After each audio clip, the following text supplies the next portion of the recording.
The more you reveal your pain, the more people may want to hurt you. Although it does not always happen, it is common for some people to take pleasure in seeing you suffer, or even contribute to it happening or worsening. This behavior of sadism and envy, unfortunately, is present in many, and can indeed hinder your personal growth in various fields of life, be it at work, in a circle of friends, or even in the family. Therefore, learning not to show your weak point can end up becoming your strong point. Imagine yourself as a tree in the midst of a storm. The leaves may flutter, and the branches may sway, but the trunk remains solid, deeply rooted in the earth. This is the portrait of silent resilience that we are going to teach. Here, we will talk about how you can be even stronger if you show that you are not easily affected by external issues, where each challenge teaches you to be like the tree. By acting as if nothing bothers you, you are not denying the storm, but choosing not to let the rain soak you and the wind knock you down. You will be learning to be the master of your own fate, firm, strong, and serene in a sea of chaos. In this video, we will talk about 18 Stoic principles of Epictetus, a great and renowned philosopher you have probably already heard of. In addition, I invite you to self-knowledge, where strength does not come from the noise of thunder, but from the silence of the light that illuminates the path. Therefore, in the next few minutes, focus on the content and not on daily distractions.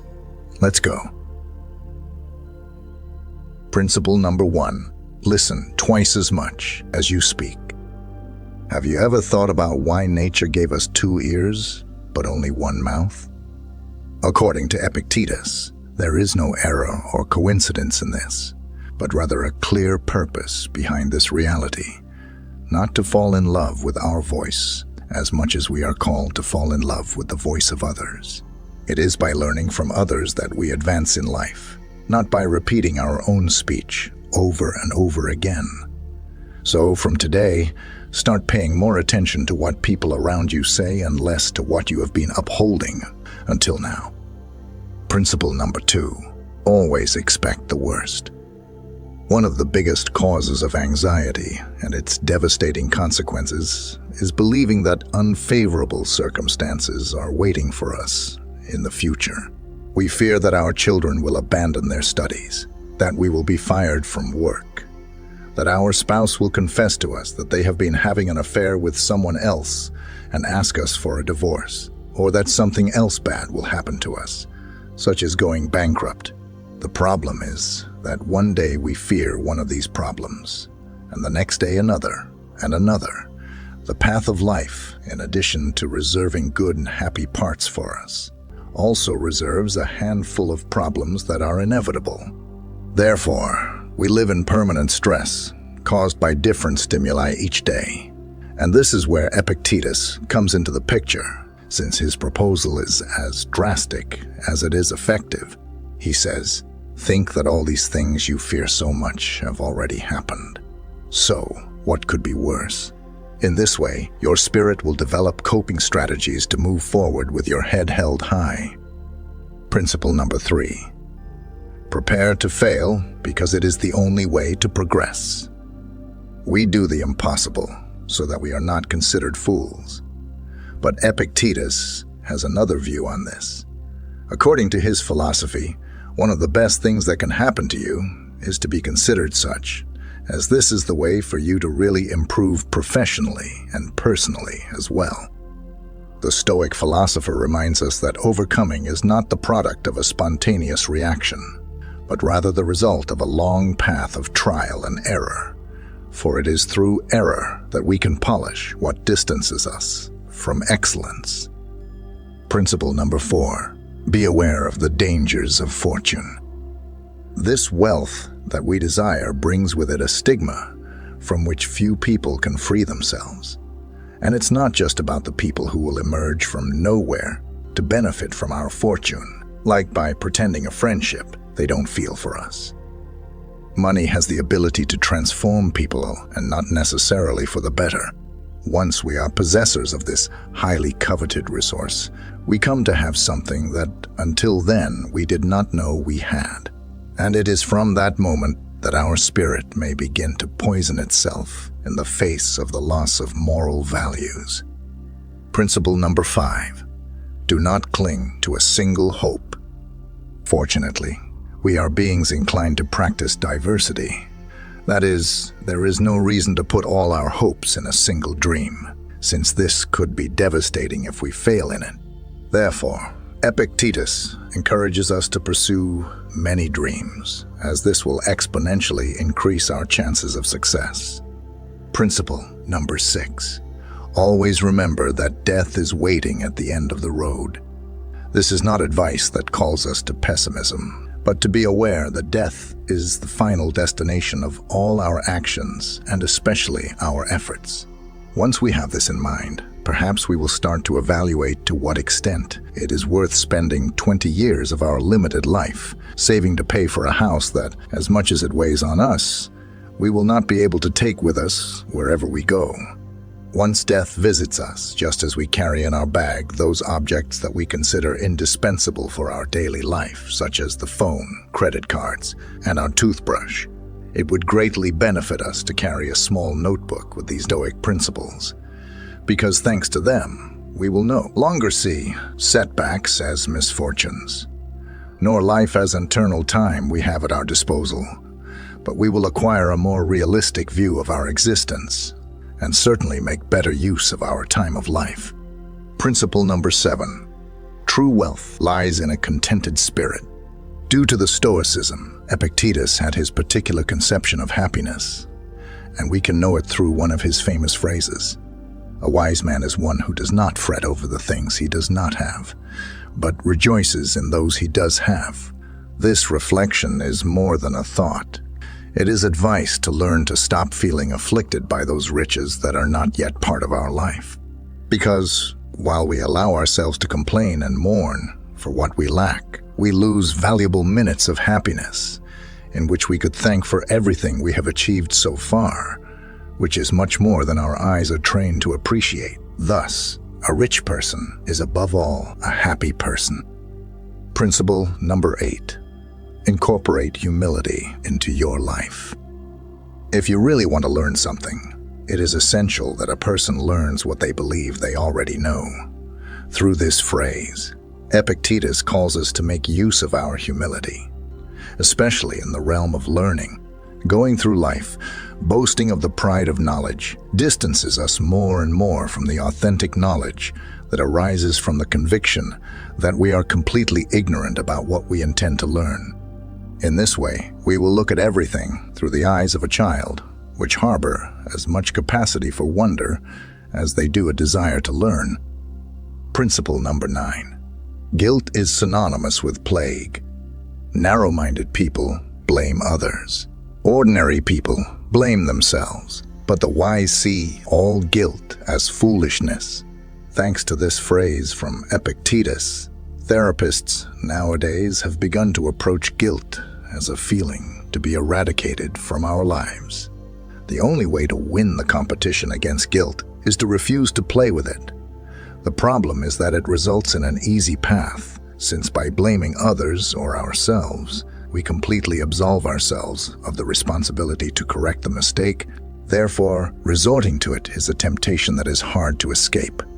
Only those people, driven by a firm determination to overcome, are capable of avoiding guilt and still manage to take responsibility for their actions. Principle number 10. Make alliances with winning people. It's curious how, when someone sneezes next to us, we immediately move away, invaded by the fear that they will infect us. However, we are not so cautious to avoid one of the most lethal contagions we are exposed to daily. Epictetus left us a wise piece of advice about this. Surround ourselves with people who make us want to give our best, because people's behavior greatly influences our state of mind. There are people who drain our energy and ruin our day, while others leave us full of joy and vigor. Therefore, one of the smartest decisions we can make is to ally ourselves with those who bring good vibes into our lives. while we say goodbye to those who have the ability to make us regret being born. Principle number 11. Never forget that your reactions forge your destiny. We should not take our reactions lightly, as they are definitely what mark our success or our failure. And Epictetus was very categorical about this. He taught us that we do not have the possibility to choose what happens, but how to manage it.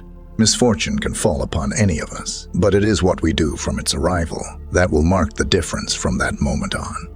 For some people, a divorce means entering the world of depression and victimization. In contrast, for Epictetus, it is a golden opportunity to start on the path of self-knowledge. Remember that your life is not what happens to you, but what you do with it. Principle number 12. Always fulfill your duty. Each one of us has a role in society and in the world, and the sun does not need praise or enchantments to rise each morning, but it does every day, and that's final. Thus, just as every part of nature does its job, we must fulfill our obligations.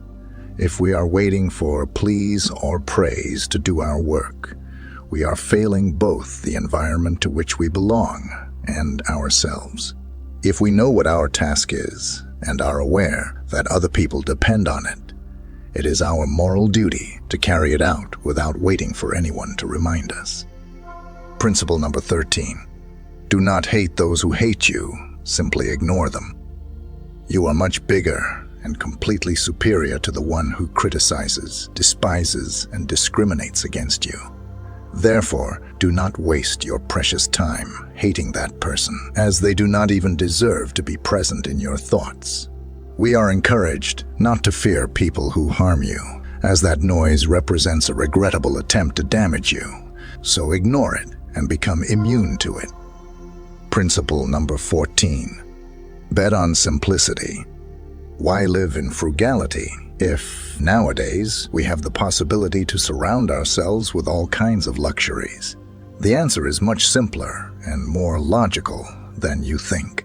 Because wealth does not maintain itself, but requires commitment and a lot of daily energy to be able to preserve this system of luxuries and wealth. In contrast, when we opt for a simple lifestyle, we stop being surrounded by the pressure of having to meet the due dates of bills, loans, and credit cards. Principle number 15. When you allow the comments and attitudes of others to bother you, you are handing over control of your life. Any person capable of making you angry becomes your master. However, that person can only make you angry when you allow yourself to be disturbed by them. Epictetus makes us understand that there are many keys within us, and some lead us to happiness, while others lead us directly to emotional ruin. And it is precisely this last key that we hand over to those who make us angry. The solution to this problem is to put up a barrier that prevents us from being affected by the attitudes of others. Because, definitely, each one is the owner of what they say, and also of what they decide to listen to. Principle number 16. Friendship is above wealth. True wealth is genuine friends, as they will be there to support us if one day our material fortune dissipates. Therefore, dedicate yourself to cultivating true friendships, and you will be making a very profitable long-term investment. Principle number 17. Always extract the benefit from things. Whatever happens, it is up to you to take advantage of it or not. These were the words of Epictetus. As you can see, it is not about having the option to take the good out of adversity, but that doing so is our duty. As long as there is intelligence in you, there will be the ability to realize the advantages you can take from the situation that has struck you. Imagine that one day you arrive at work to find out you will be fired. Instead of despairing and accusing the universe of being against you, you have the option of venturing into that enterprise you dreamt of while fulfilling your work schedule alongside people you disliked. Therefore, always try to look for the positive in a situation, as this movement added up throughout your life will certainly take you further than just lamenting. Principle number 18. Stop worrying about what is out of your control. You are the owner of your opinion, but not your reputation. You have the desire and the zeal for the search, but you cannot control the amount of goods you have or success. Therefore, worrying and getting bitter about those things we cannot control is simply making the decision to waste time. According to Epictetus, we are called to cultivate those values that we have the possibility to change. But it is also our responsibility to let go of what is out of our control, and thus let fate take care of it. In addition to being incredibly useful for everyday life, Stoic principles are teachings that can help us navigate bad times with interest and resilience, as there is no place in their philosophy for fantasizing, but only for applying what is learned and moving forward. I hope you liked the video, and since you've made it to the end, share your ideas with us and write armored wisdom in the comments. If you're new to the channel, please subscribe. See you soon.